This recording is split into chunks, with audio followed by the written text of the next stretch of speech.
घमंड किसी का भी नहीं रहता। टूटने से पहले गुल्लक को भी यही लगता है कि सारे पैसे उसी के हैं। घमंड को लेकर एक बहुत ही प्यारी कहानी है। एक बार श्री कृष्ण द्वारिका में अपनी पत्नी रानी सत्यभामा के साथ विराजमान थे। उसी वक्त सत्यभामा ने व्यंग की हंसी हंसते हुए श्री कृष्ण से पूछा, आपने त्रेता युग में राम के रूप में अवतार लिया था और उस समय आपकी पत्नी सीता बनी थी। क्या वो मुझसे भी अधिक रूपवती थी? श्री कृष्ण सत्यभामा का प्रश्न सुनकर कुछ कहने ही वाले थे कि गरुड़ ने भी उनसे प्रश्न किया, प्रभु क्या कोई इस संसार में है जो मुझसे भी तेज उड़ सकता हो? इसी बीच सुदर्शन चक्र ने भी पूछा, भगवान मेरी ही वजह से आपने कितनी बार शत्रुओं का नाश किया है, क्या मुझसे भी अधिक शक्तिशाली कोई है? तीनों के प्रश्नों को सुनकर भगवान श्री कृष्ण जान गए थे कि इन तीनों को अहंकार हो गया है और इस अहंकार से उनकी मुक्ति आवश्यक है। तभी श्री कृष्ण को एक युक्ति सूझी।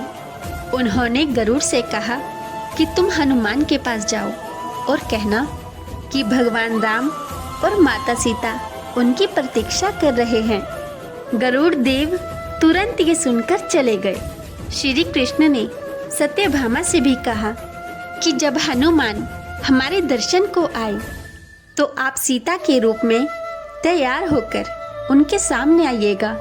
साथ ही सुदर्शन चक्र को आदेश दिया कि तुम महल के प्रवेश द्वार पर पहरा दो और ध्यान देना कि मेरी आज्ञा के बगैर कोई महल में प्रवेश ना करे। उधर श्री कृष्ण भगवान राम के रूप में आ गए। दूसरी तरफ गरुड़ देव हनुमान जी के पास पहुँचे और उनसे कहा, हे वानर श्रेष्ठ प्रभु श्री राम और सीता आपको द्वारिका के दरबार में बुला रहे हैं। आप मेरे साथ चलिए, मैं तुरंत ही आपको पहुंचा दूंगा। हनुमान जी ने सादर भाव से कहा कि आप आगे चलिए बंधु, मैं आता हूँ। गरुड़ देव ने सोचा कि हनुमान जी तो कितने बूढ़े हैं, पता नहीं कब पहुँचेंगे। मैंने तो अपने प्रभु की आज्ञा का पालन कर दिया है, अब इन्हें जब आना होगा तब आएंगे। ऐसा सोचकर वो उड़ चले और जैसे ही वह द्वारिका पहुँचे तो उन्होंने देखा कि हनुमान जी उनसे पहले वहां पहुंच चुके हैं। गरुड़ का सर लज्जा से झुक गया। हनुमान जी आगे बढ़े तो श्री कृष्ण को राम के अवतार में देखकर प्रणाम किया। कृष्ण ने कहा, हनुमान तुम अंदर कैसे आए? क्या किसी ने तुम्हें द्वार पर रोका नहीं? इस पर हनुमान जी ने अपने मुख से सुदर्शन चक्र बाहर निकालकर रख दिया। हनुमान जी ने कहा, प्रभु आपसे मिलने से मुझे भला कौन रोक सकता है? चक्र ने थोड़ा प्रयास किया था, इसलिए मैंने इसे मुंह में दबा लिया। भगवान मुस्कुराने लगे। सत्यभामा अभी भी सीता के रूप में हनुमान जी के सामने बैठी थी। हनुमान जी ने तुरंत श्री कृष्ण से कहा, हे प्रभु आपको तो मैं पहचानता हूँ, आप श्री कृष्ण हैं और मेरे प्रभु राम भी। लेकिन माता सीता के स्थान पर आपने किस दासी को इतना सम्मान दे दिया कि वो आपके साथ सिंहासन पर विराजमान है?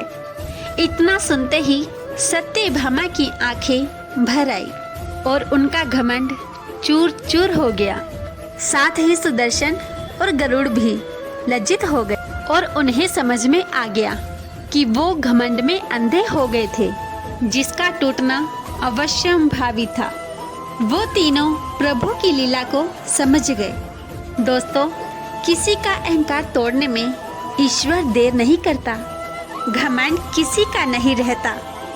कितनी प्यारी बात कही है किसी ने। अहंकार में तीन गए, धन, वैभव और वंश।